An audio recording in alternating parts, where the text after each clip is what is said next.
Halo sahabatku, apa kabarnya kalian semua hari ini? Semoga selalu dalam keadaan sehat, bahagia, dan dilimpahi rezeki yang berkah ya. Selamat datang kembali di channel Cerita Momo. Aku mau tanya dulu nih, gimana rasanya kalau kita tulus mencintai dan berkorban, tapi malah diremehkan habis-habisan? Lebih sakit lagi, yang meremehkan adalah suami kita sendiri. Dibilang culun, dibilang bodoh, dan diinjak-injak harga dirinya. Nah, kalau kalian pernah merasakan sakitnya diremehkan, cerita kita kali ini akan sangat mewakili perasaan kalian. Kisah ini akan menguji emosi dan kesabaran kita. Kita akan masuk ke dalam kisah hidup Ismi. Seorang istri yang penampilannya sederhana, selalu sabar, dan dianggap culun. Sementara suaminya, Agung, sedang asik foya-foya di luar negeri bersama gundik murahan bernama Nada. Nada suara sedikit bersemangat. Mereka pamer kemewahan di media sosial, tertawa-tawa di hotel mahal, dan tanpa dosa menghina Ismi dari kejauhan. Menyebutnya, si culun yang bodoh. Tapi, mereka tidak tahu satu hal. Saat mereka sedang di puncak kesombongannya, si culun yang mereka hina ini bergerak dalam diam. Diam-diam, semua rekening, kartu kredit, dan semua akses keuangan Agung dibekukan. Bayangkan, mereka terdampar di negeri orang tanpa uang sepeser pun. Penasaran gimana jerit histerisnya si Agung dan Nada? Dan apa rahasia besar di balik pembalasan Ismi? Biar aku makin semangat ceritanya, yuk dukung aku dulu. Seperti biasa, bantu like videonya, lalu tekan tombol subscribe dan nyalakan lonceng notifikasinya biar kalian gak ketinggalan cerita seru lainnya. Dan yang paling penting, absen dulu di kolom komentar. Komen nama kamu, asal kota, dan jangan lupa ketik, hadir, ya. Udara di dalam rumah megah itu terasa dingin, sedingin sikap pemiliknya. Di istana 3 lantai yang seolah menyentuh awan itu, Ismi hidup dalam bayang-bayang. Bukan bayang-bayang kemiskinan, tapi bayang-bayang suaminya sendiri, Agung. Bagi dunia luar, Ismi adalah wanita paling beruntung. Istri dari Agung, seorang pengusaha muda yang cemerlang, yang mengambil alih kerajaan bisnis almarhum mertuanya dan membuatnya semakin berkilau. Tapi bagi Agung, Ismi hanyalah pajangan. Pajangan yang kusam, culun, dan bodoh. Pagi itu, Ismi sedang di paviliun belakang, di perpustakaan pribadi yang menjadi satu-satunya dunianya. Dia mengenakan daster batik sederhana, rambutnya diikat asal-asalan, dan kacamata berbingkai tebal bertengger di hidungnya. Dia sedang menelaah laporan keuangan dari salah satu yayasan amal milik ayahnya. Jari-jarinya menari di atas kalkulator, keningnya berkerut, bukan karena bingung, tapi karena konsentrasi penuh. Disinilah Ismi menjadi dirinya sendiri. Cerdas, teliti, dan penuh perhitungan. ISME. Di mana kamu? Suara bariton yang menggelegar itu memecah kesunyian. Ismi tersentak. Dia buru-buru menutup buku besarnya, melepas kacamatanya dan meletakkannya di meja. Dia menarik napas panjang, seolah sedang bersiap mengenakan topeng. Topeng, si culun yang bodoh. Dia bergegas keluar dari perpustakaan, berlari kecil melintasi koridor marmer yang dingin. Di ruang tamu utama, Agung sudah berdiri dengan wajah merah padam. Dia mengenakan setelan jas customade termahal, rambutnya disisir ke belakang dengan sempurna, dan aroma parfum mahalnya menusuk hidung. Di kakinya, tergeletak sebuah koper kulit berukuran besar. Dari mana saja kamu? Aku panggil dari tadi, bentak Agung, bahkan sebelum Ismi sampai di depannya. Maaf, Mas. Aku tadi di taman belakang, jawab Ismi, suaranya pelan dan sedikit tertunduk. Dia tidak pernah berani menatap mata suaminya jika Agung sedang marah. Agung mendengus. Dia menatap istrinya dari atas ke bawah dengan pandangan jijik. Lihat penampilanmu. Seperti pembantu. Kamu ini istri pengusaha sukses atau gembel? Tidak bisakah kamu berdandan sedikit? Malu aku. Ismi hanya bisa meremas ujung dasternya. Maaf, Mas. Maaf. Itu saja yang kamu bisa. Agung menendang koper di kakinya hingga terdorong ke depan Ismi, hampir mengenai lutut wanita itu. Siapkan ini. Aku ada perjalanan bisnis penting ke Paris. 3 minggu. Pastikan semua lengkap, Jangan sampai ada yang kurang. Paham? Paris? 3 minggu? Tanya Ismi kaget. Ini terlalu mendadak. Biasanya Agung akan memberitahunya jauh-jauh hari. Tidak perlu banyak tanya. Kerjakan saja, bentak Agung. Semua dokumen perjalanan, setelan jas, dasi yang serasi, parfum, semua. Dan jangan lupa masukkan beberapa kemeja santai terbaikku. Perjalanan ini sangat penting untuk perusahaan. Perusahaan. Ismi hampir tertawa getir. Perusahaan yang Agung pimpin itu, 100% sahamnya adalah miliknya, Ismi. Warisan tunggal dari ayahnya. Agung tidak memiliki selembar saham pun atas namanya. Dia hanya ditugaskan untuk menjalankannya setelah mereka menikah. Sebuah kesalahan terbesar yang didasari cinta buta Ismi saat itu. Agung memegang kendali operasional, termasuk semua kartu kredit perusahaan dan rekening bank yang, secara palsu, dia pegang kendalinya. Agung merasa dialah raja di rumah itu. Dialah yang memegang uang. Dialah yang berkuasa. Ismi, di matanya, hanyalah wanita bodoh yang beruntung memiliki warisan, yang kini telah diamankan olehnya. Dia mengendalikan semua akses perbankan, memberi Ismi uang bulanan yang terbatas, dan selalu mengaudit setiap pengeluaran istrinya. Agung tidak tahu bahwa Ismi, melalui orang kepercayaan ayahnya, memiliki akses, master, ke brankas data yang bahkan Agung tidak tahu keberadaannya. Apalagi yang kamu tunggu? Sergah Agung, melihat Ismi masih diam. Mau aku ulangi lagi? Dasar culun, begitu saja tidak becus. Cepat kerjakan. Aku harus berangkat malam ini. Ismi mengangguk pelan. Iya, Mas. Akan segera aku siapkan. Dia membungkuk untuk mengambil koper besar itu. Sama seperti hidupnya. Saat dia berbalik untuk membawanya ke kamar, Agung kembali bersuara. Oh, satu lagi, kata Agung. Suaranya kini sedikit lebih tenang, namun penuh nada perintah. Selama aku pergi, jangan hubungi aku kalau tidak penting. Aku sibuk. Mengerti? Jangan ganggu aku dengan urusan rumah sepele atau yayasan membosankanmu itu. Ismi berhenti melangkah, tapi tidak berbalik. Mengerti, Mas? Bagus. Sekarang pergi. Ismi mempercepat langkahnya, menyeret koper itu menaiki tangga spiral yang megah. Air mata sudah menggenang di pelupuk matanya, tapi dia menahannya. Dia tidak akan menangis. Tidak lagi. Setibanya di kamar utama yang luas, dia membuka lemari pakaian raksasa milik Agung. Dia mulai memilih setelan jas, kemeja, dan dasi dengan presisi yang mekanis. Tangannya bergerak cepat dan efisien. Dia tahu persis apa yang harus disiapkan. Dia mungkin terlihat bodoh di mata Agung, tapi dia tidak pelupa. Saat sedang melipat sebuah kemeja sutra, ponsel Agung yang tergeletak di meja nakas bergetar. Sebuah pesan masuk. Nama pengirimnya, N. Ismi tahu dia tidak boleh membukanya. Tapi getaran itu terus datang. Chat beruntun. N, sayang, udah bilang si culun? Aku nggak sabar. N, Paris. 3 minggu. Gila ah. Aku harus bawa baju apa aja nih? N, suite presiden yang kamu janjin itu beneran kan? Awas bohong.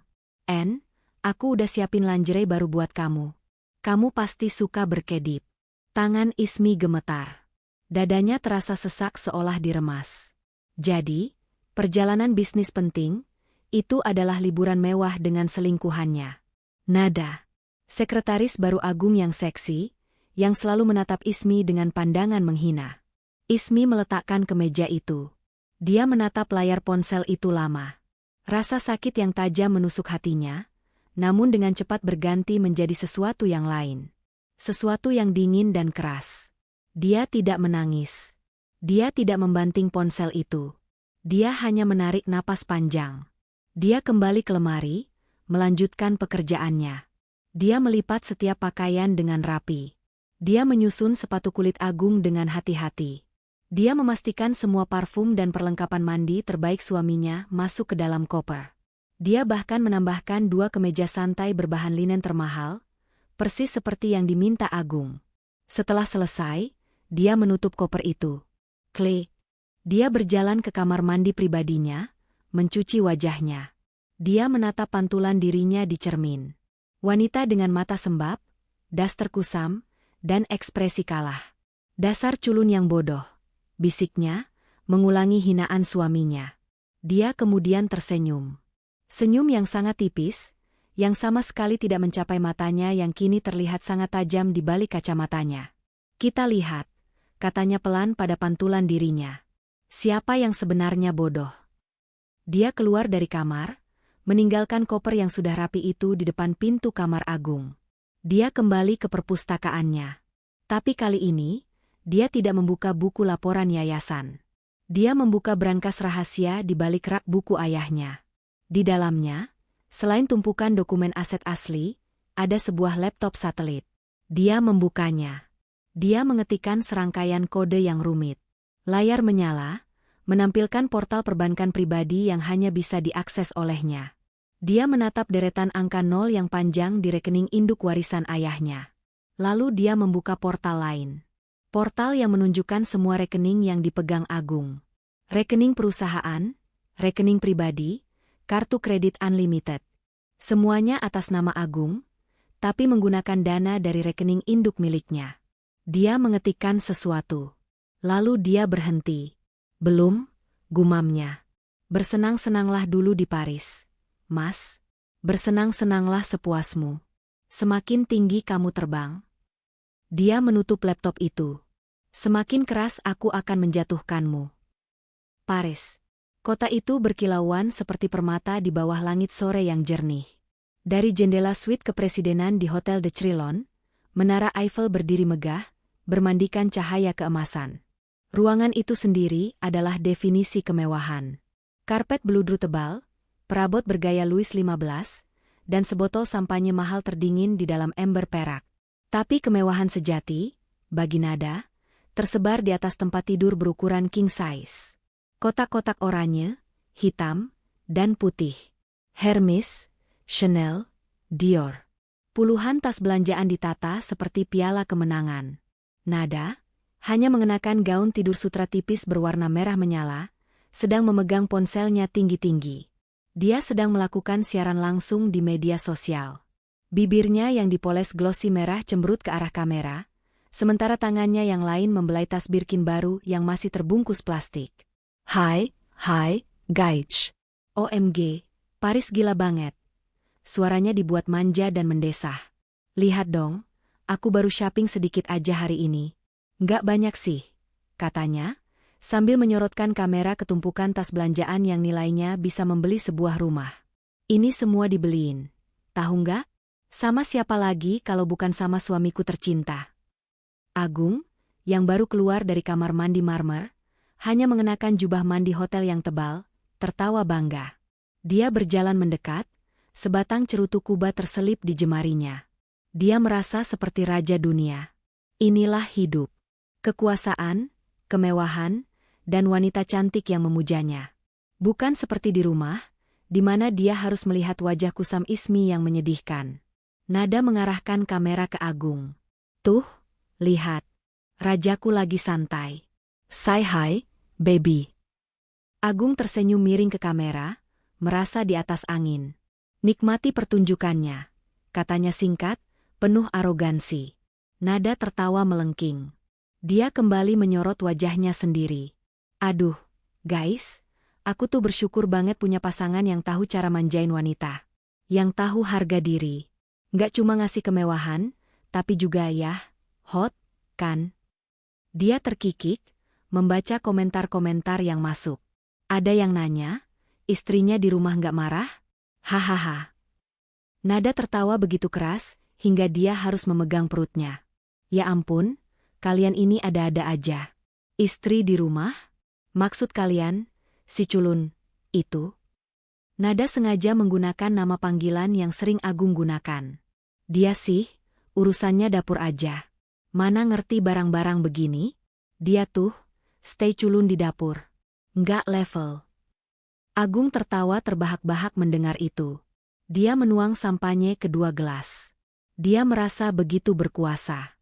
Dia adalah pria yang bisa mendapatkan segalanya. Dia telah berhasil, mengamankan warisan Ismi, dan kini dia bisa menikmati hasil kerja kerasnya dengan wanita yang sepadan. Saat itulah, ponsel pribadi Agung, yang terhubung dengan semua notifikasi perbankan dan rumah, bergetar di atas meja. Agung mengambilnya sambil menyerahkan segelas sampanye ke Nada. Dia melirik layar. Sebuah notifikasi email. Wajahnya yang tadinya cerah, langsung mengeras. Sialan, desisnya. Nada, yang sedang sibuk membalas komentar, menoleh. Kenapa? Sayang, ada masalah. Agung tidak menjawab. Dia menatap layar ponselnya dengan amarah yang memuncak. Notifikasi itu berbunyi, pembayaran tagihan listrik rumah, gagal. Gagal. Gara-gara salah transfer. Nominalnya mungkin kecil, tapi itu adalah sebuah noda. Sebuah gangguan dari realitas jelek yang dia tinggalkan di Jakarta. Tunggu sebentar, geram Agung pada Nada. Dia langsung menekan tombol panggil di kontaknya. Nama, Ismi Siculun, tertera di layar. Di Jakarta, ribuan mil jauhnya, Ismi sedang berada di perpustakaan. Dia baru saja selesai berbicara di telepon dengan Pak Rahmat, memastikan semuanya siap. Saat ponselnya berdering, dia sudah menduganya. Bukan panggilan ini. Dia menduga panggilan itu akan datang nanti. Dia melihat nama Agung di layar.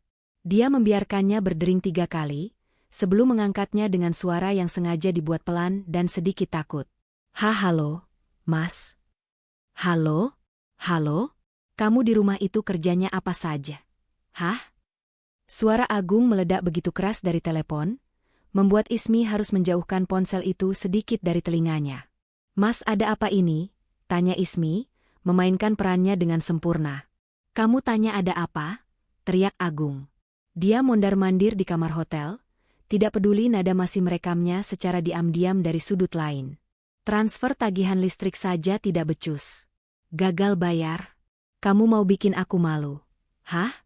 Kamu mau bikin nama baikku jelek gara-gara urusan sepele? Kamu pikir aku di Paris ini santai-santai? Aku ini kerja keras buat perusahaan. Ismi di seberang sana hanya diam.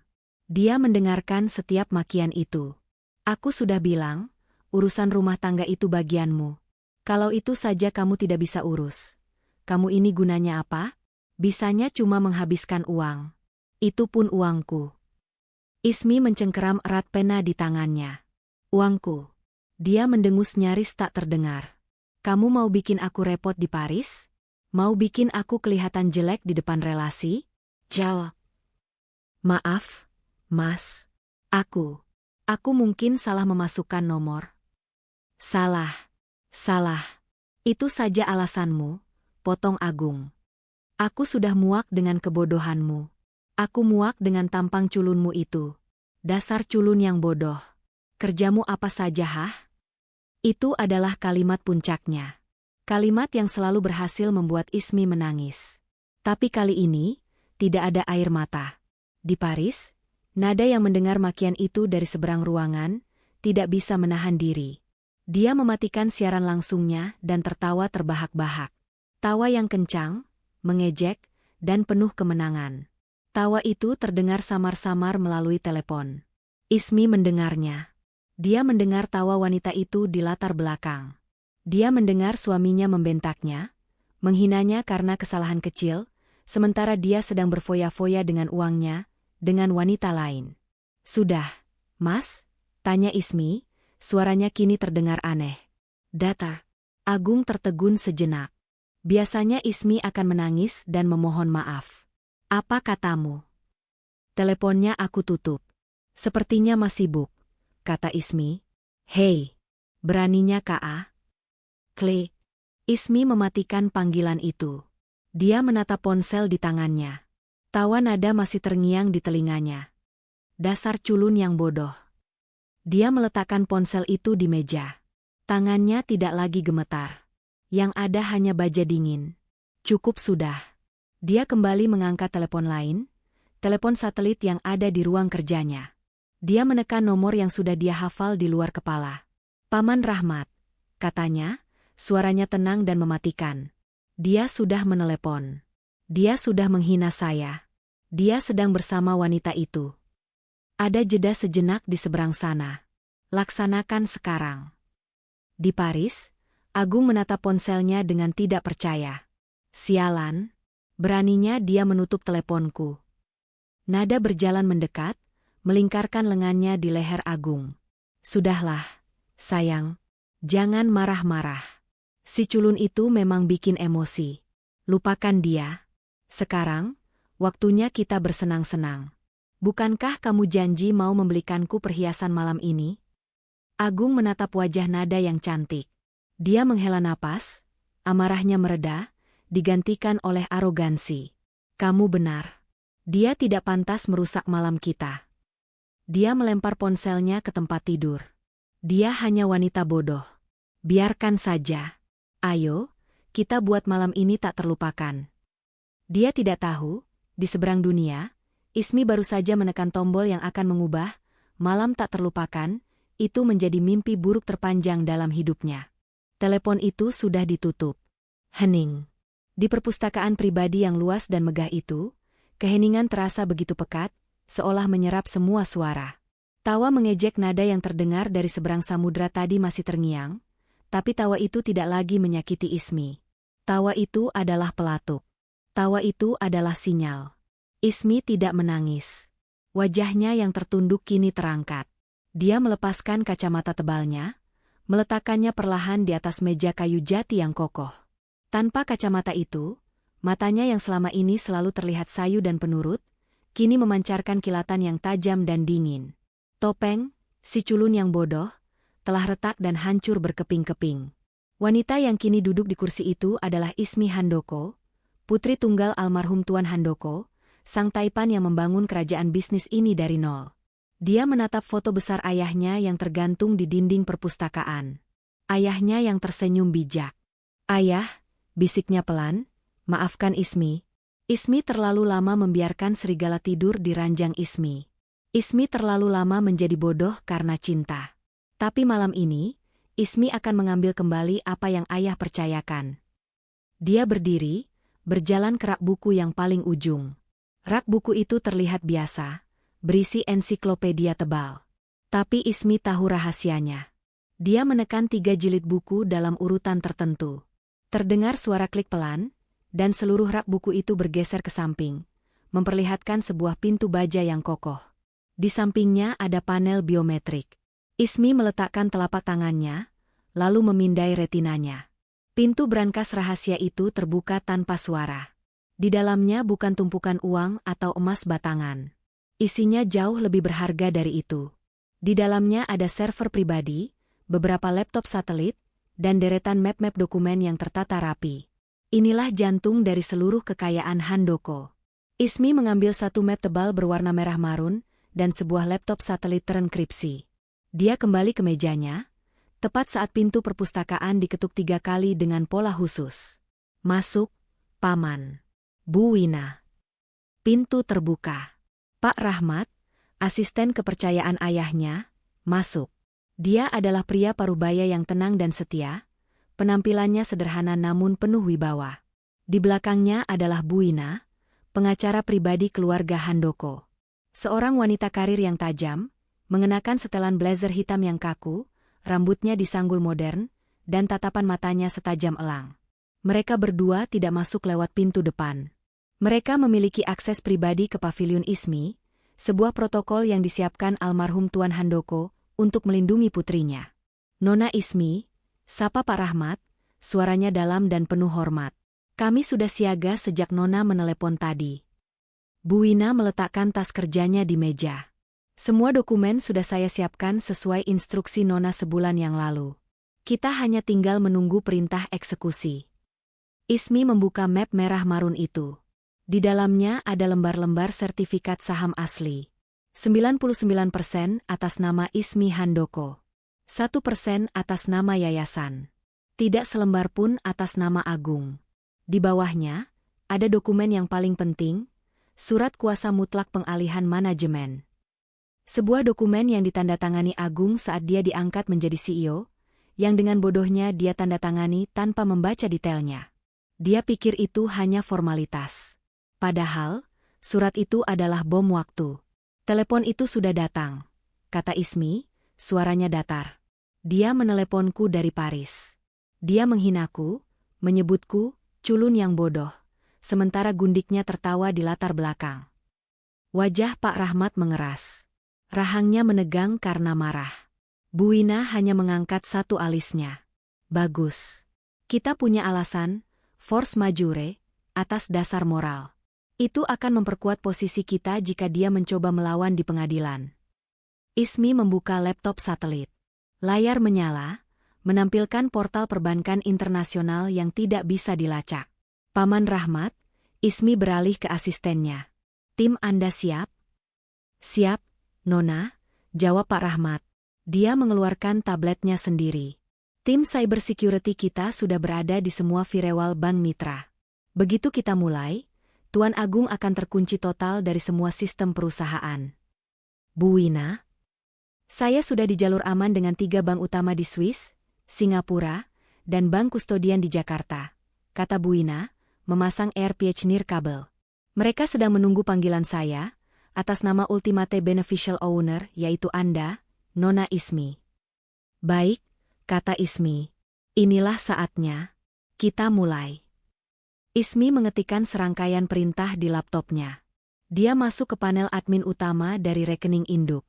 Di sanalah tertera semua fasilitas kredit yang dinikmati Agung.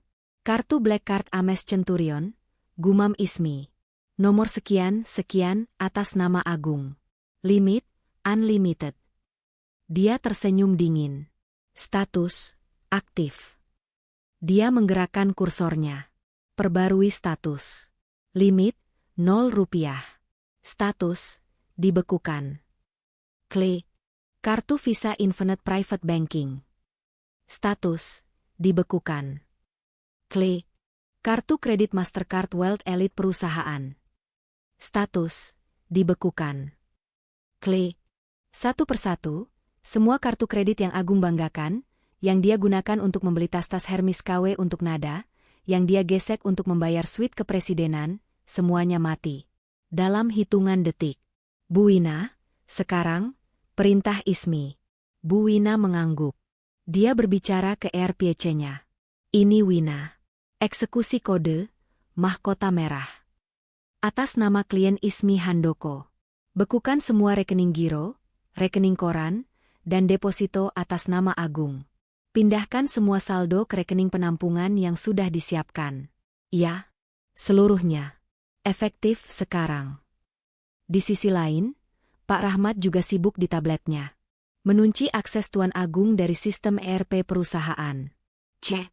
Membatalkan akses email korporat. Cek. Menarik kembali fasilitas private jet yang sedang direservasi untuk ke Milan minggu depan. Cek. Mengirimkan notifikasi ke seluruh direksi dan relasi kunci bahwa Tuan Agung sedang nonaktif dan semua komunikasi dialihkan ke kantor Nona Ismi. Cek. Dalam waktu kurang dari 15 menit, di keheningan perpustakaan itu, Ismi, Pak Rahmat, dan Bu Wina telah melucuti Agung dari seluruh kekuasaan dan kekayaannya. Dia kini hanyalah seorang pria biasa di Paris, dengan dompet penuh kartu plastik tak berguna. Ismi menutup laptopnya. Selesai. Pak Rahmat, kata Ismi, tolong siapkan tim untuk membersihkan rumah ini besok. Saya ingin semua barang Tuan Agung dan barang-barang yang tidak saya inginkan, dikeluarkan. Saya akan pindah ke sayap timur. Baik, Nona. Bu Wina, kirimkan surat panggilan cerai dan tuntutan penggelapan aset perusahaan ke emailnya besok pagi. Biar dia punya bacaan saat sarapan, jika dia masih bisa sarapan. Bu Wina tersenyum tipis. Dengan senang hati, Nona Ismi. Ismi berdiri.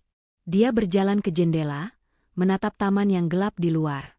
Di Paris, sekarang mungkin sedang waktunya makan malam. Dia membayangkan Agung dan Nada sedang tertawa, memesan sebotol anggur termahal lagi, tidak sadar bahwa kapak baru saja jatuh. Biarkan mereka menikmati malam terakhir mereka dengan tenang.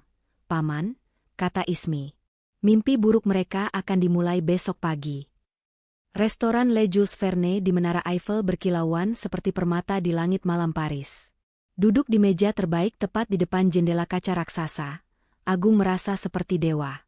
Pemandangan kota Paris terhampar di bawahnya, lautan cahaya yang tak berujung. Di hadapannya, Nada tersenyum memuja. Gaun bakles hitamnya memeluk tubuhnya dengan sempurna, kontras dengan kalung berlian yang baru saja dibelikan Agung sore tadi. Ini sempurna, sayang, desah Nada, mengangkat gelas kristalnya yang berisi sampanye Dom Perignon Rose termahal. Aku merasa seperti putri. Agung tertawa, tawa yang dalam dan penuh arogansi. Dan kamu pantas mendapatkannya, cantik. Hanya yang terbaik untuk wanitaku. Dia sengaja menekankan kata, wanitaku, seolah ingin menghapus bayangan Ismi dari benaknya.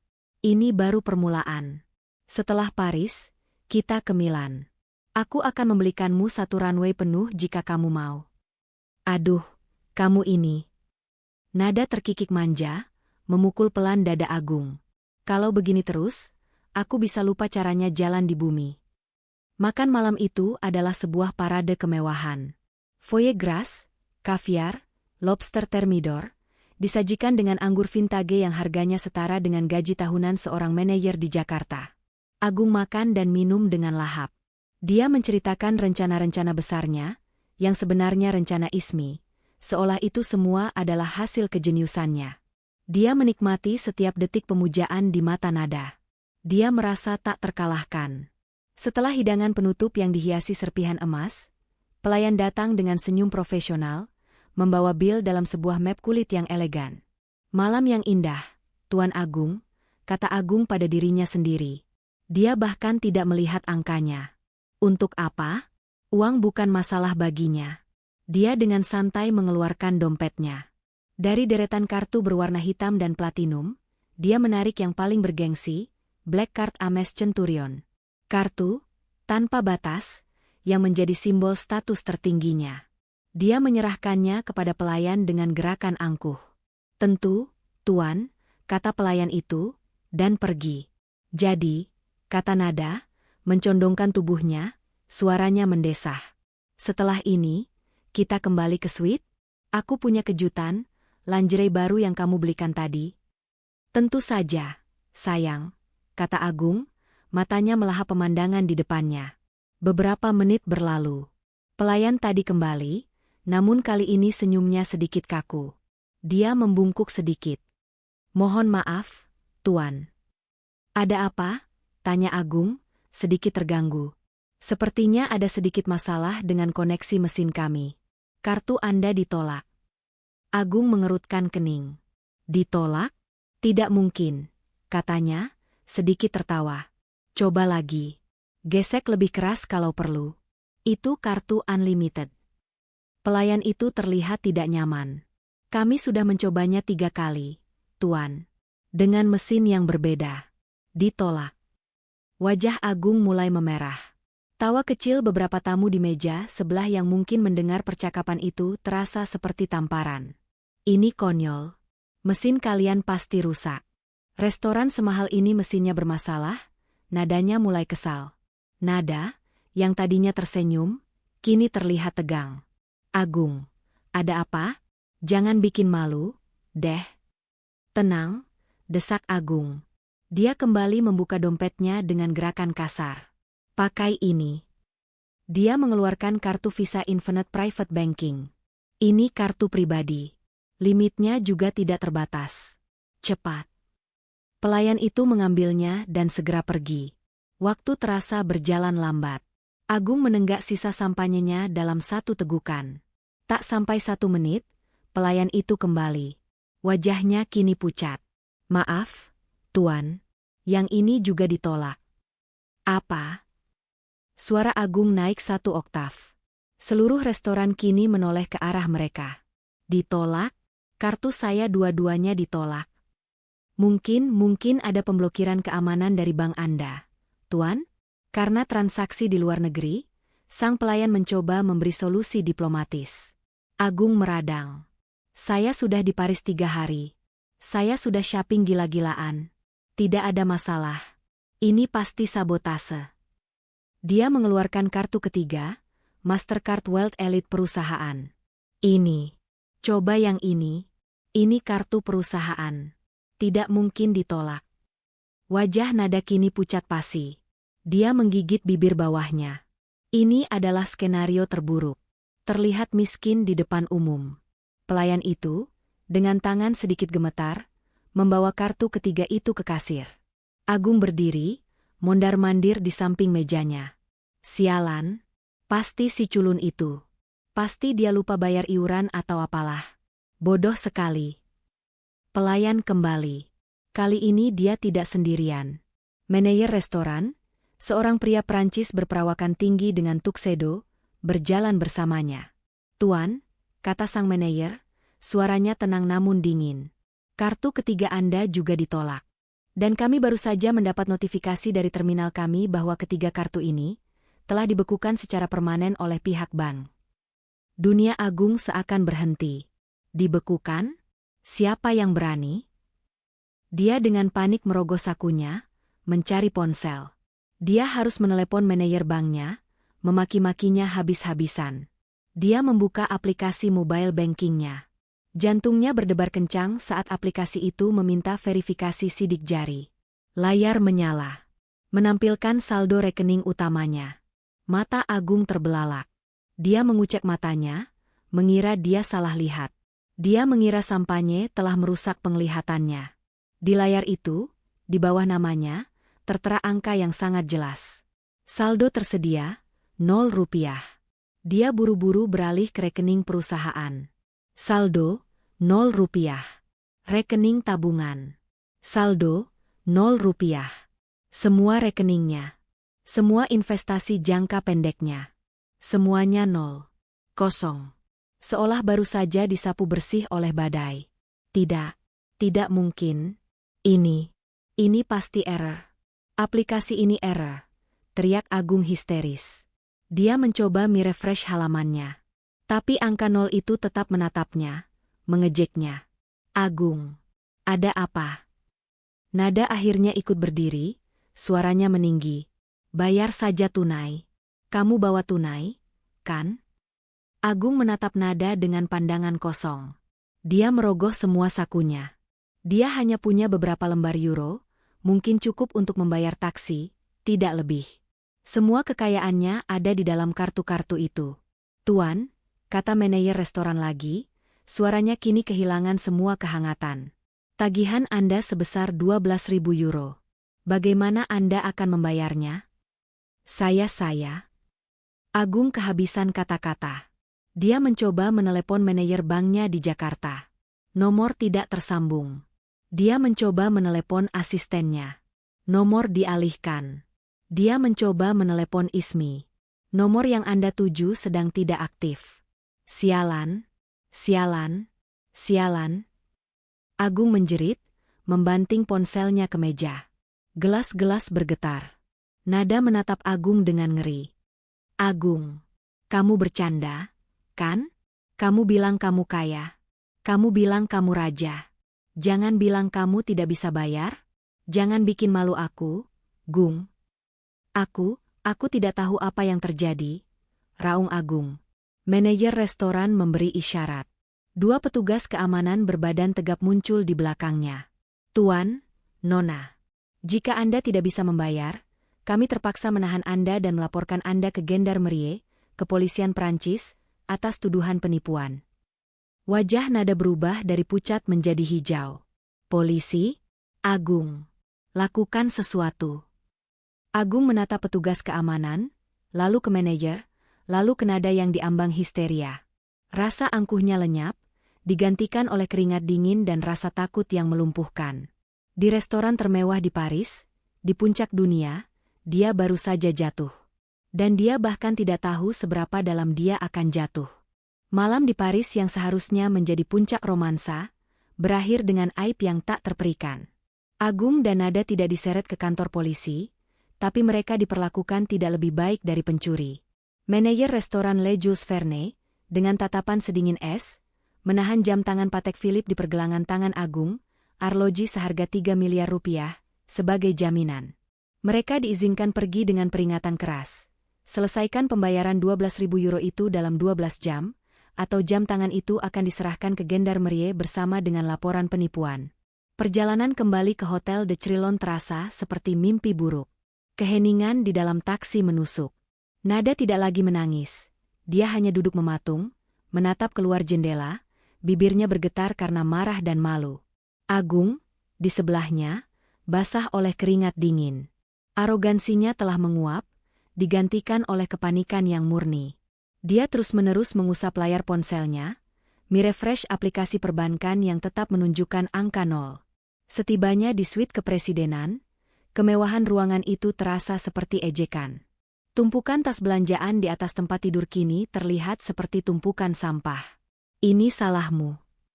Nada akhirnya meledak, melemparkan tas tangannya ke lantai marmer. Salahmu, Gung. Kamu bilang kamu kaya. Kamu bilang kamu raja. Kita dipermalukan seperti pengemis di depan semua orang. Diam, raung Agung, rasa takutnya berubah menjadi amarah. Kamu pikir aku mau ini terjadi? Ini pasti ulah si culun itu. Pasti Ismi. Sialan, beraninya dia. Dia pasti mengacaukan sesuatu di Jakarta. Aku tidak peduli siapa yang mengacau. Yang aku tahu, kamu tidak bisa bayar makan malam. Bagaimana dengan hotel ini? Bagaimana dengan tiket kita ke Milan? Pekik Nada, wajahnya yang cantik ini terlihat mengerikan karena panik. Aku akan urus, bentak Agung. Dia mulai mondar-mandir seperti singa terkurung. Ponsel menempel di telinga. Dia mencoba menelepon manajer banknya lagi. Sibuk. Dia mencoba menelepon direktur keuangannya di Jakarta. Nomor tidak terdaftar. Dia mencoba menelepon semua relasi bisnisnya. Sebagian besar tidak mengangkat. Yang mengangkat, tiba-tiba menjadi dingin. Halo, Pak Anton, kata Agung, suaranya dibuat setenang mungkin. Maaf mengganggu malam-malam. Begini, saya ada sedikit masalah transfer di Paris. Oh, Pak Agung. Suara di seberang terdengar dingin, jauh dari nada penjilat yang biasa dia dengar. Maaf, Pak. Saya sedang sibuk sekali. Sepertinya jaringan saya juga sedang bermasalah. Saya tutup dulu, ya. Klik. Agung menatap ponselnya dengan tidak percaya. Anton menutup teleponku. Dia mencoba lagi. Relasi lain. Hasilnya sama. Maaf, Pak Agung, saya sedang rapat. Maaf, Pak, saya lagi di luar negeri. Maaf, Pak. Wajah Agung semakin pucat. Ini bukan kebetulan. Ini terkoordinasi. Ismi. Mungkinkah si culun itu? Mungkinkah dia? Gung, panggil Nada, suaranya ketakutan. Coba lihat email MU. Agung membuka inboxnya. Ada email baru. Dari Buina. Pengacara yang dia tahu adalah pengacara keluarga Ismi. Judulnya, Panggilan Sidang Gugatan Cerai dan Tuntutan Penggelapan Dana Perusahaan. Jantung Agung serasa berhenti berdetak. Dia membuka email itu dengan tangan gemetar. Isinya adalah bahasa hukum yang kaku, yang intinya, Ismi Handoko, klien, telah menarik kembali seluruh mandat manajemen dari Agung, membekukan semua aset yang bersumber dari rekening induk, dan menuntut Agung atas penggelapan dana perusahaan yang digunakan untuk kepentingan pribadi, termasuk membiayai wanita simpanan, Nada. Dia menceraikanku. Gumam Agung, ambruk di sofa. Dia mengambil semuanya. Dia tahu semuanya. Nada merampas ponsel itu dari tangan Agung. Dia membaca email itu. Matanya terbelalak. Wanita simpanan? Penggelapan dana? Kung, kamu bilang perusahaan itu milikmu. Kamu bilang Ismi hanya numpang nama. Aku pikir begitu. Kamu pikir? Jerit Nada. Jadi semua ini, semua kemewahan ini, bukan uangmu? Kita menggunakan uang si culun itu? Tepat saat itu, bel pintu suite berbunyi. Agung dan Nada saling pandang. Pukul 3 pagi. Agung membuka pintu dengan ragu. Di depannya berdiri manajer malam hotel, diapit 2 petugas keamanan berbadan tegap. Selamat pagi, Tuan Agung. Sapa manajer itu, tanpa senyum. Kami mohon maaf atas gangguan ini. Kami baru saja menerima notifikasi bahwa kartu kredit yang Anda gunakan untuk deposit kamar ini telah dibatalkan oleh pihak bank. Pembayaran untuk 3 malam terakhir Anda, ditambah tagihan room service dan minibar, gagal ditagih. Ini adalah pukulan terakhir. Kami meminta Anda untuk melunasi tagihan sebesar 28.000 euro saat ini juga, lanjut manajer itu. Agung bersandar di pintu. Saya tidak bisa. Ada masalah dengan bank saya. Besok pagi. Maaf, Tuan. Aturan kami jelas.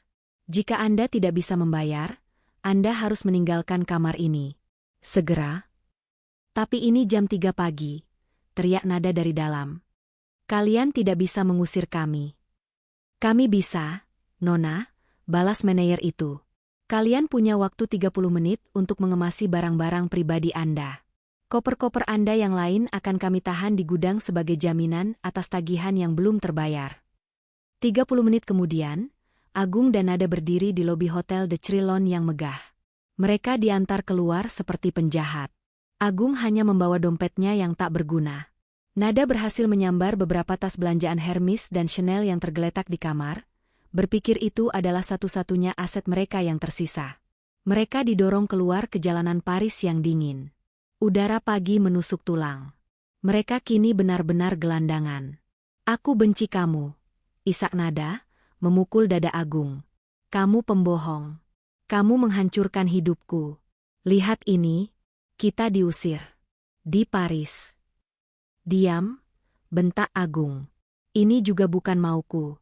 Kita harus cari cara. Nada berhenti menangis. Matanya tiba-tiba berbinar licik, menatap tumpukan tas belanjaan di kakinya. Tunggu. Kamu benar. Kita masih punya aset. Apa? Tas-tas ini, kata Nada, suaranya kembali percaya diri. Hermes Birkin ini saja harganya 25.000 euro. Yang Chanel itu 10.000. Ini, kita jual satu saja, kita bisa dapat uang untuk pulang dan hotel sementara. Harapan samar muncul di wajah Agung. Kamu yakin? Tentu saja. Ayo, aku tahu tempatnya. Ada toko konsinyasi barang mewah di dekat sini. 1 jam kemudian, setelah berjalan kaki dan kedinginan, mereka tiba di sebuah butik konsinyasi mewah yang baru saja buka. Pemiliknya, seorang wanita Prancis parubaya yang tampak angkuh, menyambut mereka. Kami mau menjual ini, kata Nada, meletakkan tas Hermes Birkinnya di meja kaca dengan angkuh, seolah posisinya telah kembali. Ini edisi terbatas. Aku mau 20.000 euro, tunai. Wanita pemilik toko itu mengambil tas itu. Dia memakai sarung tangan katun putih. Dia mengamatinya. Dia mengambil kaca pembesar. Dia mencium bau kulitnya. Dia melihat ke hardware-nya. Agung menahan napas. Ini adalah tiket mereka keluar dari neraka. Wanita itu meletakkan tas itu kembali ke meja, tapi dengan sedikit kasar. Dia menatap Nada, lalu Agung. Lalu dia tertawa. Tawa yang kering dan menghina. Nona, katanya dalam bahasa Inggris beraksen Prancis. Anda pikir saya bodoh? Apa maksud Anda? Tanya Nada, mulai gugup. Ini, kata wanita itu, mengetuk tas itu. Bukan Hermes. Ini sampah. Fake. Palsu. Tidak mungkin, teriak Nada. Ini asli. Saya beli di butik. Harganya 50.000 euro. Anda mungkin membayarnya 50.000, Nona. Tapi tas ini adalah super clone. Buatan Tiongkok. Kualitas terbaik, tapi tetap palsu. Lihat jahitannya di sini, tidak rapi. Lihat stempel logonya, sedikit miring. Wajah Nada seputih kertas.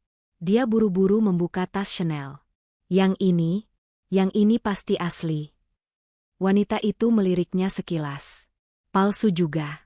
Sekarang, silakan keluar dari toko saya sebelum saya panggil polisi karena mencoba menjual barang palsu. Agung, yang sedari tadi diam, kini menatap Nada. Bukan lagi dengan tatapan cinta, tapi tatapan ngeri. Dia teringat sesuatu. Dia teringat bagaimana Nada selalu bersikeras membeli barang-barang ini sendirian. Dia selalu bilang punya koneksi atau personal shopper agar dapat diskon. Dia akan menunjukkan tas itu pada Agung, beserta bil palsu yang dia buat, dan Agung, yang bodoh dan dibutakan cinta, akan mentransfer uangnya. Dia telah ditipu. Agung sadar, dia tidak hanya sedang bersama wanita simpanan. Dia sedang bersama seorang penipu ulung. Wanita di depannya ini, yang dia belikan kalung berlian asli, telah menipunya ratusan ribu euro dengan memberinya tas-tas KW super. Mereka diusir dari toko itu. Di trotoar Paris yang ramai, di bawah tatapan orang-orang yang lalu lalang, Agung dan Nada saling berhadapan. Di antara mereka tergeletak tumpukan tas-tas palsu. Agung menatap Nada. "Kamu menipuku?" Nada, yang kini tidak punya apa-apa lagi, tertawa histeris. Tawa yang putus asa. "Kamu baru sadar sekarang. Bodoh? Kamu menipu istrimu, aku menipumu. Kita semua penipu." Agung mengangkat tangannya, hendak menampar. Tapi dia berhenti. Dia tidak punya tenaga lagi. Dia hanya menatap wanita yang telah menghancurkannya, dan yang kini juga hancur bersamanya. Mereka terdampar. Tanpa uang. Tanpa hotel. Tanpa paspor, ditahan di hotel. Dan memegang tumpukan barang KW yang tak berharga. 2 minggu. 14 hari yang terasa seperti 14 tahun penyiksaan. Bagi Agung dan Nada, Paris yang dulu terlihat seperti surga kemewahan, kini telah menjelma menjadi neraka yang dingin dan kejam. Setelah diusir dari Hotel de Trillon, mereka adalah hantu. Tak terlihat, tak diinginkan, dan benar-benar miskin. Koper-koper berisi pakaian mewah mereka ditahan hotel. Paspor mereka ditahan hotel. Yang mereka miliki hanyalah pakaian yang melekat di badan, setelan jas tipis untuk Agung, gaun malam bakles untuk Nada, dan tumpukan tas KW yang kini terasa lebih berat dari batu. Hari pertama, mereka masih diliputi syok. Mereka mencoba berjalan ke kedutaan besar, tapi jaraknya terlalu jauh dan kaki Nada sudah melepuh karena memakai stiletto. Hari kedua, rasa lapar mulai menggerogoti. Arogansi Agung luntur digantikan kepanikan. Dia mencoba menjual kalung berlian yang dibelikannya untuk Nada, tapi setiap toko perhiasan yang mereka masuki menatap mereka dengan curiga. Pria berkeringat dengan jas kusut dan wanita berantakan dengan gaun malam di siang bolong, mencoba menjual berlian. Mereka diusir sebelum sempat bernegosiasi. Malam-malam adalah yang terburuk. Suhu Paris di malam hari turun drastis. Mereka tidak punya mantel. Mereka terpaksa tidur di stasiun metro, berdesakan dengan gelandangan lain, mencoba menghangatkan diri di bawah poster-poster iklan mewah yang seolah mengejek mereka.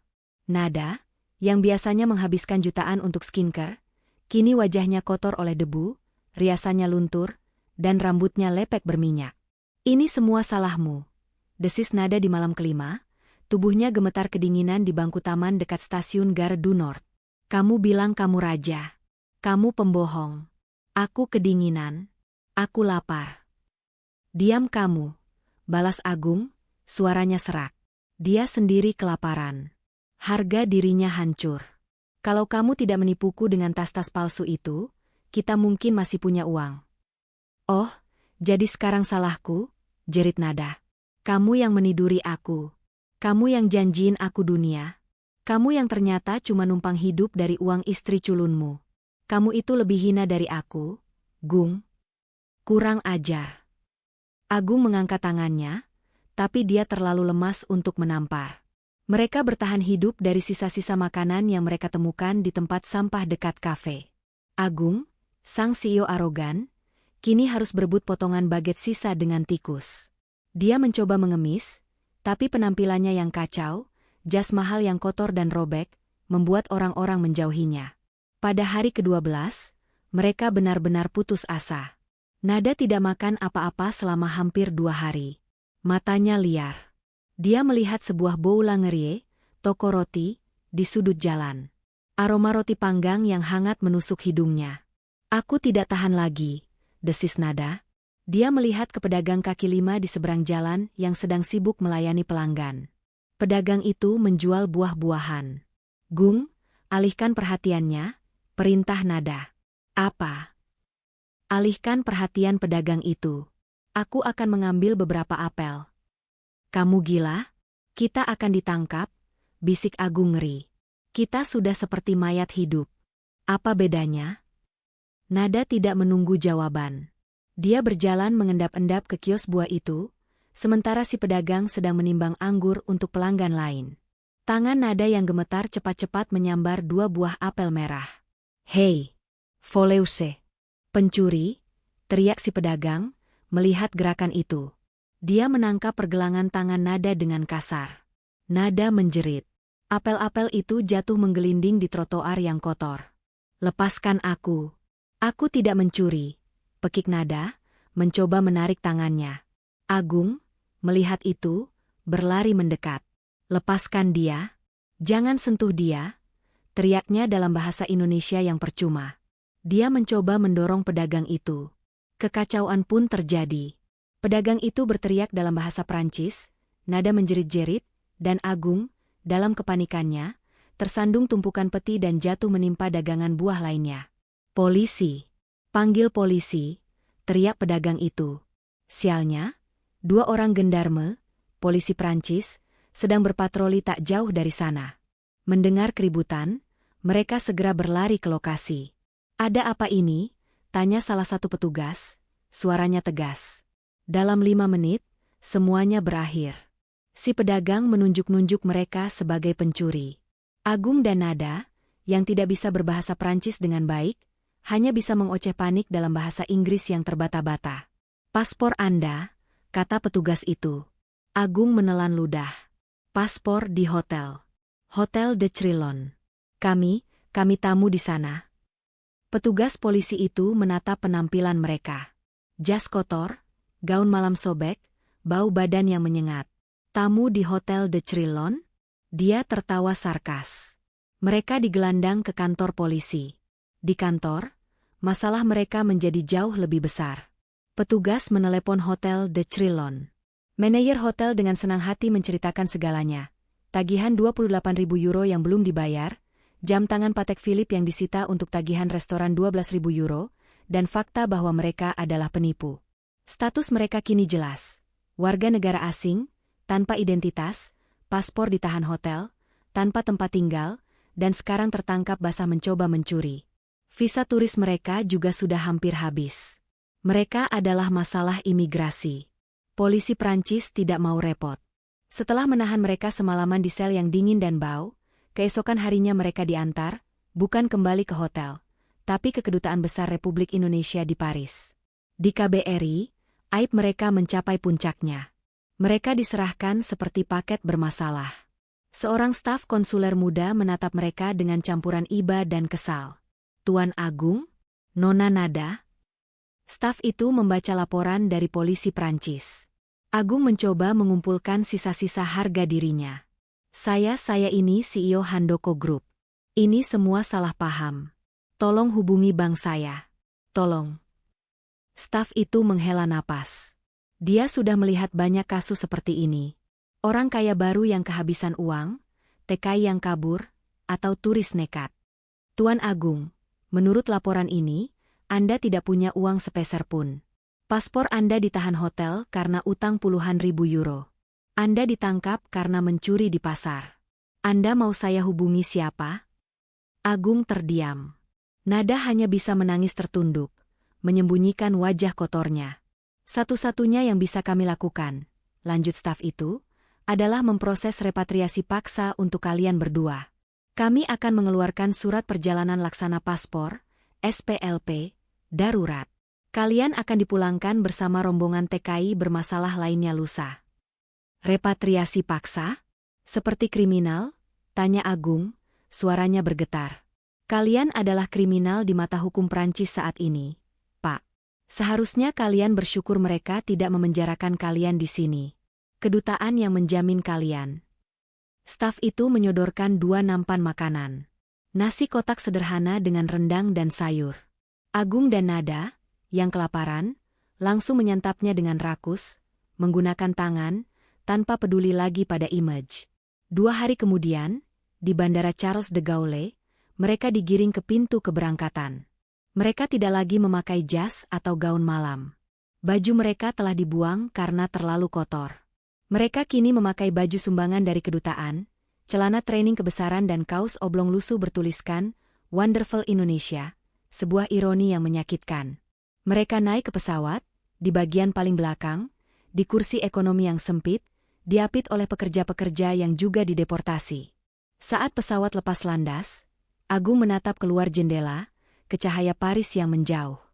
Dia datang sebagai raja. Kini, dia pulang sebagai pecundang terhina. Sementara Agung dan Nada menjalani 14 hari di neraka Paris, di Jakarta, ribuan mil jauhnya, Ismi sedang menjalani proses pembersihan besar-besaran. Istana megah yang dulu terasa seperti penjara berlapis emas baginya, kini telah menjadi pusat komando. Hilang sudah daster kusam dan wajah tertunduk. Ismi yang sekarang adalah Ismi yang sesungguhnya. Mengenakan blus sutra sederhana namun berwibawa dan celana panjang yang rapi, dia duduk di kepala meja di ruang kerja ayahnya, ruangan yang selama ini diklaim oleh Agung. Kacamata yang dulu membuatnya terlihat culun, kini terlihat sebagai bingkai bagi sepasang mata yang tajam, analitis, dan tanpa ampun. Di hadapannya duduk Pak Rahmat dan Bu Wina. Selama 2 minggu itu, mereka bergerak seperti tim bedah yang presisi. Laporan audit internal sudah selesai. Nona Ismi, kata Bu Wina, meletakkan dokumen tebal di atas meja. Seperti yang kita duga, Tuan Agung tidak hanya bodoh, tapi juga ceroboh. Dia tidak hanya menggunakan uang perusahaan untuk membiayai Nona Nada. Dia memalsukan puluhan invoice untuk perjalanan bisnis, biaya representasi, dan pembelian aset. Termasuk tas-tas Hermes palsu itu. Ismi mengangguk. Dia menipu saya, dan ditipu oleh gundiknya. Lingkaran yang puitis. Berapa total kerugian yang bisa kita tuntut? Secara pidana, kita bisa menjeratnya atas penggelapan dana dan pencucian uang. Secara perdata, kita bisa mengambil alih semua aset yang dia beli menggunakan uang perusahaan. Yang lucunya, dia atasnamakan dirinya sendiri, jelas Bu Wina dengan senyum tipis. Dia benar-benar menggali kuburnya sendiri. Bagus, kata Ismi. Paman Rahmat, bagaimana dengan pembersihan di sini? Pak Rahmat, yang berdiri tegap di sisi ruangan, menjawab dengan tenang. Sudah 90% selesai, Nona. Seluruh lemari pakaian Tuan Agung, koleksi jam tangan palsunya, ternyata banyak juga yang KW. Nona, sepatu, dan peralatan golfnya sudah disumbangkan ke panti sosial atas nama Yayasan Handoko. Ismi hampir tersenyum. Menyumbangkan barang-barang mewah dan palsu milik Agung ke panti sosial adalah ide brilian. Semua furnitur yang dia pilih, lukisan-lukisan abstrak mahal yang tidak jelas itu, sudah diangkut oleh balai lelang. Lanjut Pak Rahmat. Rumah ini sudah kembali seperti sedia kala, saat almarhum Tuan Handoko masih ada. Bersih.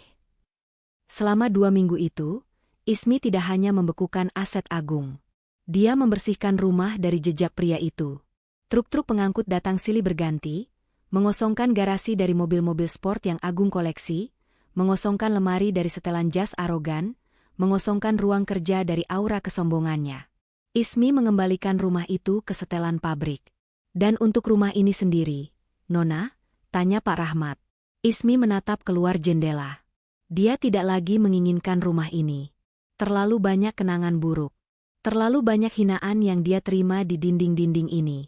Sesuai rencana, Paman. Jual. Segera. Tawarkan di bawah harga pasar jika perlu. Saya hanya ingin ini cepat selesai. Seluruh hasil penjualan, masukkan ke rekening yayasan. Baik, Nona. Spanduk akan kami pasang besok. Setelah Tuan Agung maksud saya, setelah dia tiba dan melihatnya, kata Pak Rahmat. Sempurna, kata Ismi. Dia menutup dokumen dari Bu Wina. Tim hukum sudah siaga di bandara untuk menyambut mereka lusa. Bu Wina mengangguk. Bukan untuk menyambut, Nona. Tapi untuk mencegat. Tim kami akan bekerja sama dengan debt collector yang dipekerjakan oleh rentenir luar negeri tempat Tuan Agung berutang. Kami yang memberikan informasi itu kepada mereka. Kami akan memastikan Tuan Agung dan Nona Nada tidak bisa lari kemana-mana, kecuali ke tempat yang kita inginkan. Ismi berdiri. Pekerjaan di dalam ruangan sudah selesai. Tapi ada satu pekerjaan terakhir di luar ruangan. Satu-satunya hal yang menahannya untuk benar-benar move on. Dia berjalan keluar dari ruang kerja, melintasi koridor yang kini terasa lengang dan damai. Dia tidak meminta Paman Rahmat atau siapapun mengikutinya. Ini adalah perjalanan yang harus dia lakukan sendirian. Dia berjalan menuju sudut paling jauh di taman belakang. Taman itu luas, terawat indah, peninggalan ibunya. Tapi di sudut yang teduh di bawah pohon Kamboja tua, ada area yang tidak pernah disentuh Agung. Area yang selalu Ismi rawat sendiri. Di sana, tersembunyi di antara rimbunnya semak melati, ada sebuah nisan kecil. Sangat kecil. Terbuat dari batu pualam putih sederhana, tanpa nama. Hanya terukir sebuah tanggal dan sebaris kalimat, malaikat kecil yang dirindukan. Ismi berjongkok di depan makam kecil itu. Tangannya yang gemetar membersihkan beberapa helai daun kering yang jatuh di atasnya. Disinilah dia menguburkan putranya. Anak yang dia kandung selama 4 bulan. Anak yang gugur karena stres dan kelelahan, 3 tahun lalu. Air mata yang tidak pernah keluar saat dia dibentak Agung, kini mengalir tanpa suara. Dia teringat hari itu. Hari terburuk dalam hidupnya. Dia mengalami pendarahan hebat di kamar mandi. Dia menelepon Agung, yang saat itu bilang ada rapat penting di luar kota. Dia memohon suaminya pulang. "Kamu ini manja sekali, Ismi," bentak Agung dari seberang telepon. "Cuma pendarahan sedikit saja ribut. Ini rapat penting. Menyangkut masa depan perusahaan. Jangan jadi si culun yang bodoh dan merepotkan. Pergi saja ke dokter sendiri." Ismi pergi ke rumah sakit sendirian, ditemani Pak Rahmat. Dan di rumah sakit itu, dia kehilangan bayinya. Sendirian. 2 hari kemudian, saat dia baru pulang dari rumah sakit, masih lemah, dia melihat unggahan media sosial. Agung tidak sedang rapat. Foto dari akun teman Nada menunjukkan Agung sedang berada di kapal pesiar di Pulau Seribu, tertawa terbahak-bahak, merangkul Nada. Rapat penting, itu adalah pesta pribadi dengan selingkuhannya. Ismi memakamkan bayinya di sudut taman itu sendirian, hanya ditemani Pak Rahmat. Agung bahkan tidak tahu makam itu ada. Dia tidak pernah bertanya. Dia tidak pernah peduli. Ismi mengelus batu nisan yang dingin itu. Rasa sakit kehilangan itu kembali menusuknya, tajam dan nyata. "Maafkan ibu ya, nak," bisiknya parau, air matanya menetes di atas rumput. "Maafkan ibu baru bisa membalas rasa sakitmu sekarang." Dia menarik napas panjang, mencoba menguatkan hatinya. "Dulu, ibu adalah wanita paling bodoh karena membiarkan pria itu menyakitimu. Ibu terlalu lemah." Dia menyeka air matanya. Kilatan baja di matanya kembali. "Tapi sekarang sudah selesai, sayang. Ibu harus selesaikan ini. Untukmu. Untuk kehormatan kita. Laki-laki itu dan wanita itu, mereka akan membayar semua yang telah mereka lakukan. Ibu janji." Ismi berdiri. Dia meletakkan sekuntum melati segar yang baru dipetiknya di atas nisan. Dia menatap makam itu untuk terakhir kalinya. Dia tahu, setelah rumah ini terjual, dia tidak bisa lagi mengunjunginya setiap hari. Tapi itu tidak apa-apa. Keadilan untuk malaikat kecilnya sedang dalam perjalanan. Dia berbalik, berjalan meninggalkan taman itu tanpa menoleh lagi. Langkahnya mantap. Tidak ada lagi keraguan. Tidak ada lagi air mata. Yang ada hanya Ismi Handoko, seorang ibu yang menuntut keadilan, dan seorang ratu yang baru saja merebut kembali tahtanya. Bau. Itu adalah hal pertama yang menyambut Agung saat pintu pesawat terbuka di Bandara Soekarno-Hatta. Bukan bau parfum mewah di butik Paris, atau aroma kroasang mentega yang baru dipanggang. Ini adalah bau yang pekat, campuran asap kretek, kelembapan tropis yang berat, dan keringat. Udara Jakarta yang panas dan lembab langsung menerpa wajah mereka seperti tamparan basah, membuat baju sumbangan mereka yang lusuh terasa lengket dan gatal di kulit dalam hitungan detik. Agung dan Nada adalah orang terakhir yang turun dari pesawat, digiring oleh seorang petugas imigrasi yang mendampingi rombongan deportasi.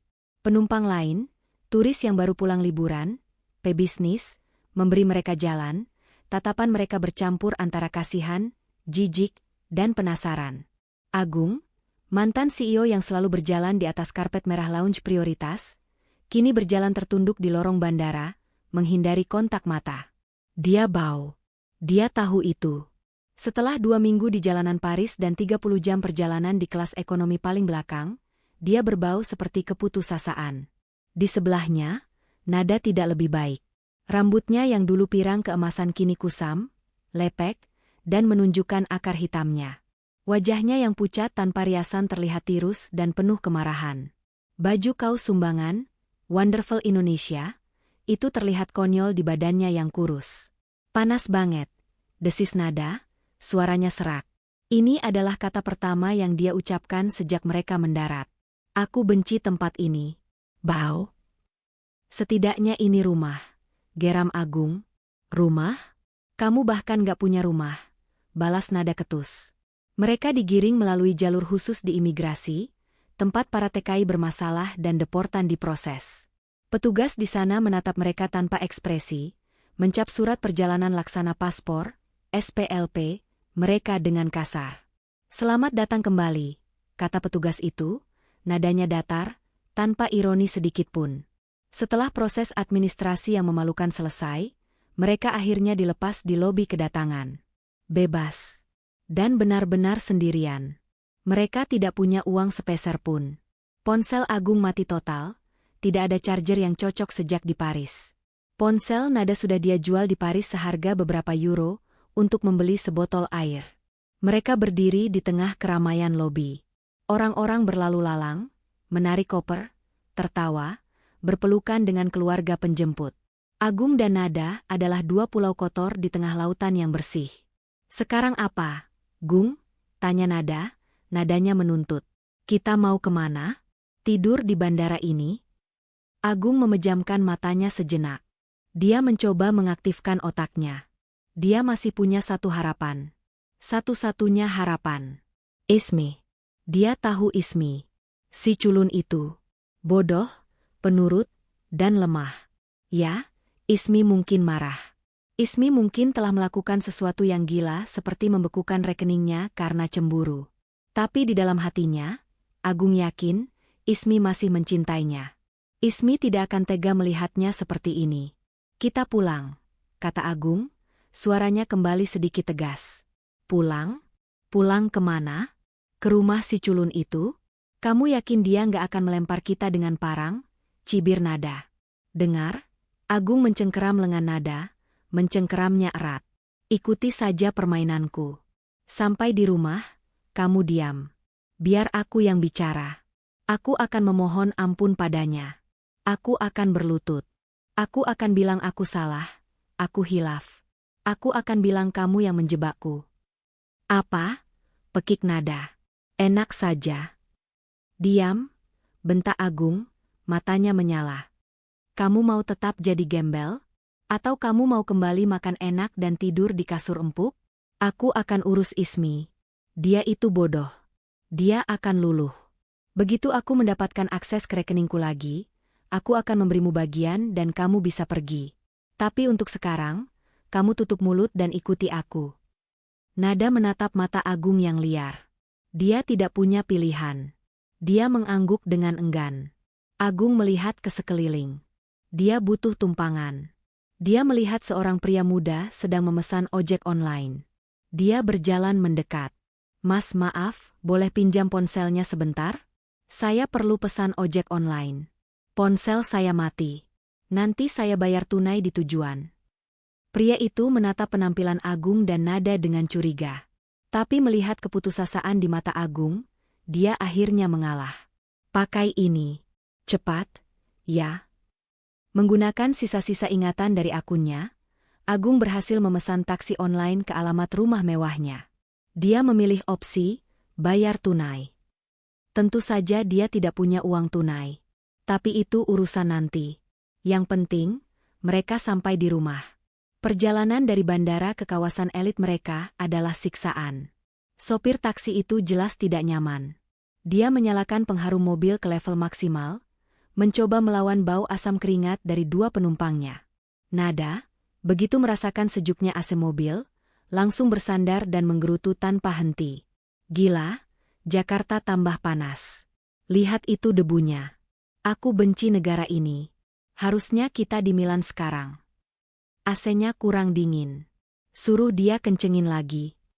Gara-gara kamu, Gung. Gara-gara kebodohanmu.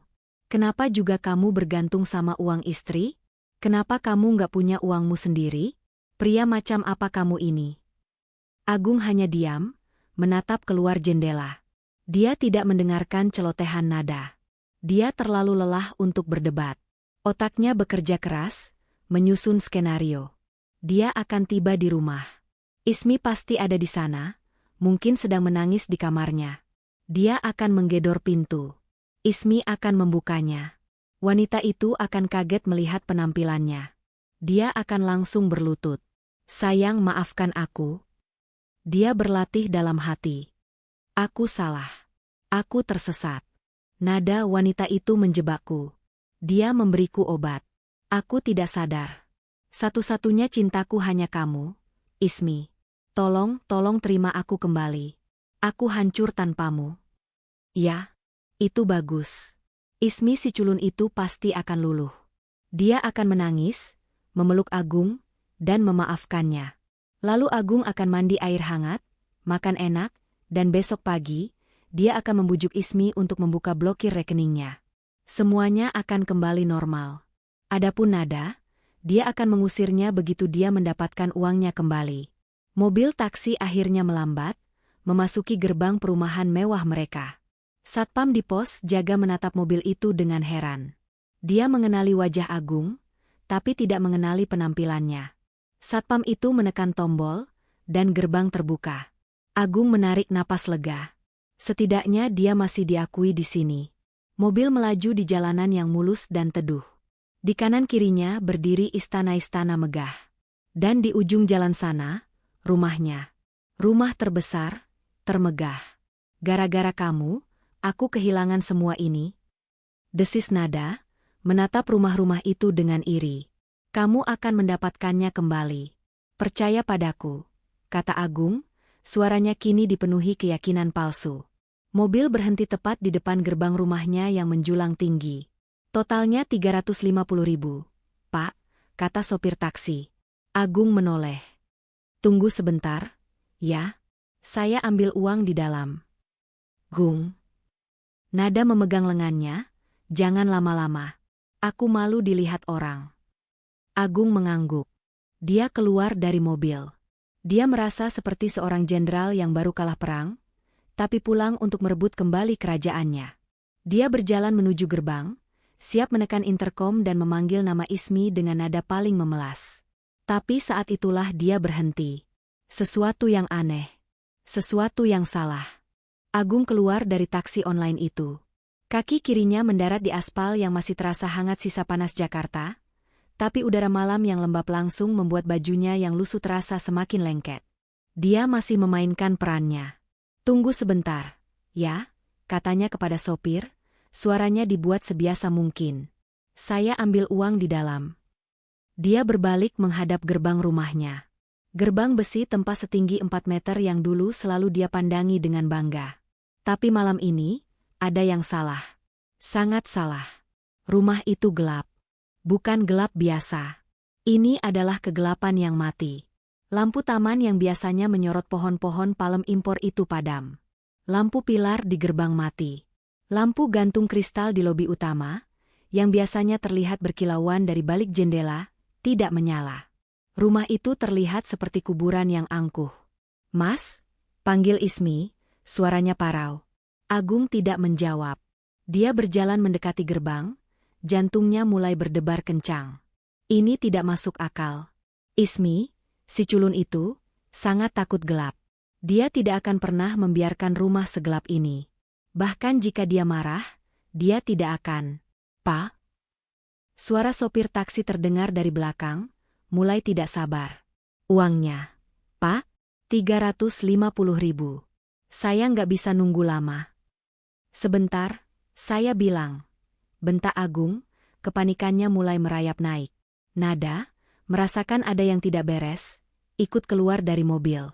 Dia menatap rumah yang gelap itu dengan ngeri. Gung? Ada apa ini?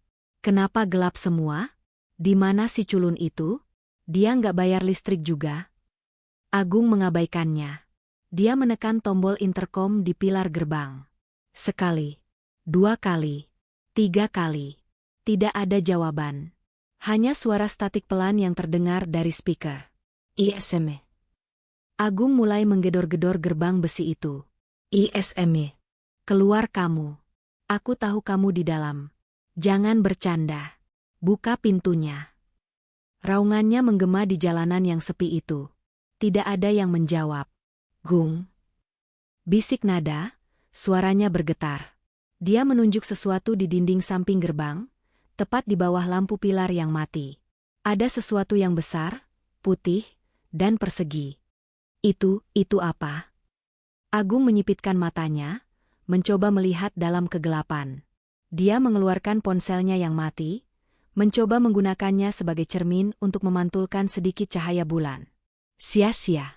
Sopir taksi yang kesal akhirnya menyalakan lampu sorot mobilnya, menyorot lurus ke arah gerbang, berniat membuat mereka tidak nyaman agar segera membayar. Dan cahaya itu mengungkap segalanya. Itu adalah spanduk. Spanduk besar berkualitas murahan, bukan spanduk agen properti mewah. Tergantung melintang di dinding, diikat dengan kawat. Huruf-hurufnya dicetak tebal dengan cat merah yang mencolok. Rumah ini telah terjual. 2 detik. Selama itu waktu yang dibutuhkan otak Agung untuk memproses 4 kata itu. Terjual, ulang Agung, suaranya nyaris tak terdengar. Terjual? Nada menjerit, suaranya melengking memecah keheningan malam. Tidak mungkin. Kung, kamu bilang kita bisa bujuk dia. Rumahnya dijual, kemana kita akan tinggal? Tidak, teriak Agung, kini dalam kepanikan penuh. Dia menarik-narik gerbang itu dengan sekuat tenaga, mengguncangnya maju mundur. Bohong. Ini bohong. ISMY. Ini pasti akal-akalanmu. Kan? Ini tidak lucu. Keluar. Weoi. Bayar dulu. Sopir taksi itu kini ikut keluar dari mobil, wajahnya merah padam. Jangan pura-pura gila kamu. Bayar uang saya. Sopir itu menarik kaos Wonderful Indonesia, Agung yang sudah kotor. 350.000. Sekarang. Lepaskan aku. Agung mendorong sopir itu. Aku nggak punya uang. Kamu nggak lihat rumahku dijual. Nggak punya uang, teriak sopir itu, kini semakin marah. Dari tadi saya sudah curiga. Penampilan gembel, bau, naik taksi minta ke rumah mewah. Ternyata mau menipu. Dasar maling. Saya bukan maling. Kalau bukan maling terus apa? Mau kaburkan kamu. Keributan itu akhirnya memancing perhatian. Pintu pos keamanan yang terletak sekitar 50 meter di ujung jalan terbuka. Seorang satpam berlari kecil menghampiri mereka. Pak, ada apa ini ribut-ribut? Tanya satpam itu. Dia membawa sen terbesar. Ini, Pak, kata sopir taksi. 2 orang ini naik dari bandara, katanya mau pulang ke sini. Sampai sini, nggak mau bayar. Malah teriak-teriak nggak jelas. Katanya nggak punya uang. Satpam itu menyorotkan senternya ke wajah Agung. Dia tertegun. Loh, Pak Agung. Harapan melintas di mata Agung. Dia mengenali satpam ini. Pak, iya, ini saya. Tolong saya, Pak, istri saya. Ismi, dia mengunci saya di luar. Dia pasang spanduk palsu ini. Tolong, Bapak punya kunci cadangan gerbangnya. Kan? Tolong buka. Satpam itu menatap Agung dari atas ke bawah. Dari rambut lepek, wajah kotor, hingga baju sumbangan yang bau. Dia lalu menatap Nada yang menangis histeris di sampingnya. Dia menurunkan senternya perlahan, wajahnya berubah dari kaget menjadi kasihan. Maaf, Pak Agung, katanya pelan. Maaf kenapa? Cepat buka. Rumah ini memang sudah kosong, Pak. Tubuh Agung membeku. Nona Ismi sudah pindah 2 minggu yang lalu, Pak. Sehari setelah Bapak berangkat ke Paris itu. Semua barang diangkut. Beliau bilang, rumah ini mau dijual. Satpam itu menelan ludah. Dan katanya, Bapak sudah tahu. Katanya ini semua atas persetujuan Bapak. Agung terhuyung mundur. Persetujuan. Ismi telah menutup semua jalannya. Dan spanduk itu, Pak. Lanjut si satpam, itu beneran. Kemarin lusa sudah ada orang yang lihat-lihat. Katanya sudah laku, Pak. Gung? Nada merintih, menarik-narik lengan baju Agung. Dia bohong. Kan, Gung? Bilang dia bohong. Agung tidak menjawab. Dia menatap gerbang yang terkunci. Dia menatap spanduk yang mengejeknya. Dia menatap sopir taksi yang marah. Dia menatap satpam yang memandangnya dengan iba. Dia, bayar uang saya, teriak sopir taksi itu lagi, kini benar-benar marah. Saya nggak peduli rumah kamu dijual. Bayar. Saya benar-benar tidak punya uang. Gumam Agung, suaranya hancur. Saya sita saja barang kalian. Sopir itu melihat tumpukan tas KW palsu di dekat kaki Nada. Dia mengambil satu. Ini, saya ambil ini. Jangan, pekik Nada. Itu palsu. Nggak ada harganya. Sopir itu semakin murka. Kalian benar-benar penipu. Di tengah kekacauan itu, Nada yang menjerit-jerit karena tasnya diambil, sopir yang memakinya, dan satpam yang mencoba melerai, Agung bersandar di gerbang besi yang dingin. Dia hancur. Dia tidak punya apa-apa lagi. Saat itulah tangannya, yang terkulai lemas, menyentuh sesuatu. Sesuatu yang tergantung di gagang gerbang, terikat dengan seutas tali rapia sederhana. Sesuatu yang luput dari perhatian mereka semua. Sebuah amplop coklat. Amplop yang tipis, kusam, dan terlihat sedikit basah di ujungnya karena embun malam. Tangannya yang gemetar meraih amplop itu. Dia membaliknya. Di permukaannya yang kosong, hanya ada dua kata yang ditulis dengan tulisan tangan yang sangat dia kenali. Tulisan tangan yang rapi dan miring, tulisan tangan istrinya. Untuk Agung. Seluruh dunia Agung kini menyempit. Suara sopir taksi yang berteriak-teriak menagih uang, makian Nada yang mulai panik, dan suara satpam yang mencoba menengahi, semua itu terdengar seperti dengungan jauh di telinganya. Tangannya yang kotor dan gemetar terkepal di sekitar amplop coklat kusam itu. Untuk Agung. Tulisan tangan Ismi. Gung. Apa itu? Uang? Desak Nada, mengguncang lengan Agung. Cepat buka. Mungkin si culun itu kasihan dan kasih kita uang. Sopir taksi itu berhenti menarik baju Agung, matanya ikut tertuju pada amplop itu. Ayo cepat. Kalau isinya uang, bayar saya. 350.000. Agung tidak mendengar mereka.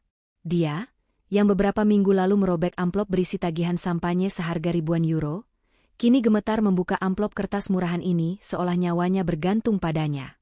Mungkin ini surat cerai. Mungkin ini surat hinaan. Mungkin ini uang. Ya, Ismi pasti tidak akan setega itu. Si culun itu pasti menyelipkan beberapa lembar uang untuknya. Dia merobek ujung amplop itu dengan kasar. Jantungnya berdebar kencang. Dia membalik amplop itu, mengguncangnya. Sesuatu yang tipis melayang jatuh, mendarat di aspal yang kotor di bawah sorot lampu taksi. Bukan uang. Bukan cek. Itu selembar foto. Kertas thermal glossy yang sudah agak menguning di tepinya. Agung berjongkok. Tangannya yang gemetar meraih foto itu. Nada dan sopir taksi ikut menunduk. Mencoba melihat. Itu adalah gambar hitam putih yang buram. Sebuah bentuk oval di dalam lingkaran yang lebih gelap. Ada beberapa angka dan huruf di sudutnya. Apa ini? Desis Nada, kecewa. Foto apaan ini? Sampah. Agung menatap gambar itu. Dia tidak mengerti.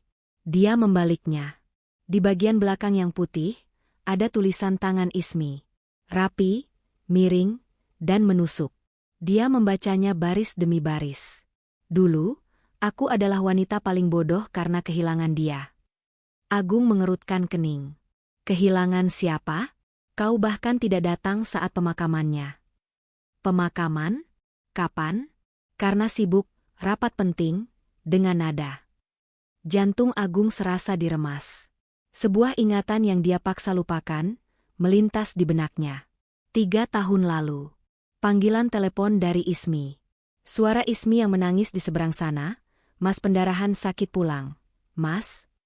Dan dia menjawab apa? "Jangan cengeng. Aku lagi rapat penting. Jangan ganggu." Dia sedang tidak rapat.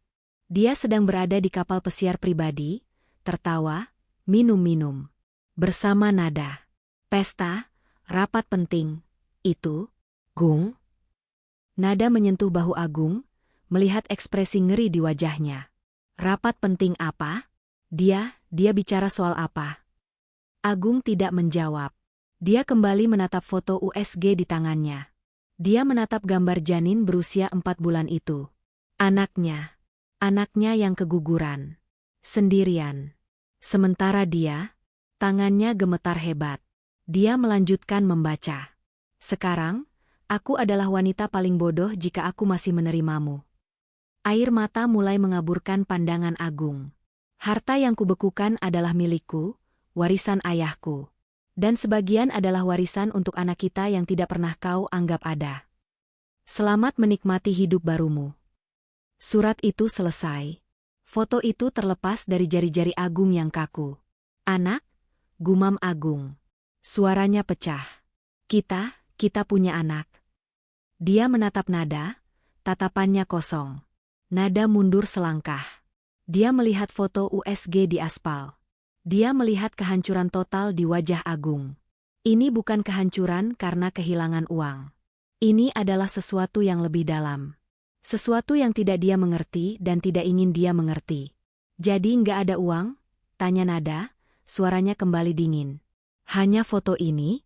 Hanya cerita sedih ini? Nggak ada uang. Agung tidak merespon. Dia hanya menatap foto USG itu. Nada tertawa. Tawa yang kering, histeris, dan penuh kebencian. Bodoh. Kalian semua bodoh. Istrimu bodoh, dan kamu yang paling bodoh. Dia menatap sopir taksi yang melongo. Pak, tas saya. Sopir taksi itu, yang kini sadar dia tidak akan mendapatkan uangnya, melempar tas KW itu ke aspal dengan marah. Ambil, pergi kalian semua, gembel. Nada menyambar tumpukan tas palsu itu. Dia menatap Agung untuk terakhir kalinya. Pria yang dia pikir adalah tambang emasnya, kini hanyalah gembel yang menangisi selembar foto. Dia jijik. Selamat menikmati hidup barumu, Gung, cibirnya, mengulangi kata-kata di surat Ismi.